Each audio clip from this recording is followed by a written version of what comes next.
Hi friends and family members, hi అందరికీ. మనము 3-4 రోజులు అయింది దోశలు వేసుకున్నాము. దోశ పిండి ఉంది ఇప్పుడు ఇంకా కొంచెము. దీంతో మనము పునుగులు ఎట్లా రెడీ చేసుకున్నామో చూద్దాం రండి.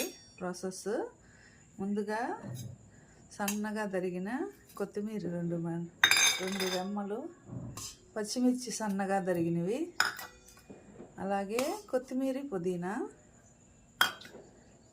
అలాగే సన్నగా తరిగిన ఒక ఆనియన్, అట్లే కొద్దిగా సాల్ట్ రుచికి తగ్గట్టు వేసుకున్నాము. చూడండి, మళ్ళీ మనము తక్కువైనా వేసుకోవచ్చు, ఉప్పు ఎక్కువైతే అస్సలు తినలేము కదా. అట్లే చూడండి, ఒక చిన్న స్పూన్తో బేకింగ్ సోడా, దోసల సోడా. ఇప్పుడు ఇవన్నీ బాగా మిక్స్ చేసుకున్నాము. అట్లే కొంచెం పలసగా ఉన్నట్లయితే మైదా పిండి కానీ గోధుమ పిండి కానీ వేయచ్చు. చూడండి, కొంచెం గోధుమ పిండి వేస్తున్నా నేను, ఒక 2 స్పూన్లు గోధుమ పిండి. అంతా బాగా మిక్స్ చేసేద్దాము. ఇప్పుడు ఒక 1/2 స్పూన్ జీలకర్ర అంతా బాగా మిక్స్ చేసేద్దాము. ఇట్లా ఉండాలా, ఎక్కువ పలసగా నీళ్ళుగా ఉంటే నూనె ఎక్కువ లాగేస్తుంది. చూడండి, బాగా కలిపేసుకున్నాను. ఇప్పుడు మనము డీప్ ఫ్రైకి ఆయిల్ పెట్టుకున్నాము. ఇప్పుడు ఆయిల్ పెట్టుకున్నాను డీప్ ఫ్రైకి పునుగులు. ఆయిల్ హీట్ ఎక్కనిద్దాం. చూడండి, ఆయిల్ బాగా హీట్ ఎక్కింది.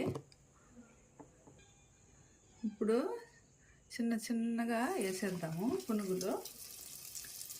Slow flame. చూడండి,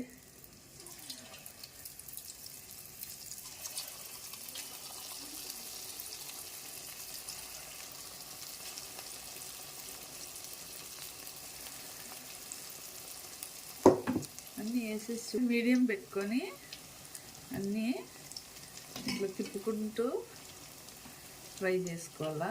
లోపల వరకు బాగా ఫ్రై అవుతాయి, ఫాస్ట్గానే రెడీ అయిపోతాయి.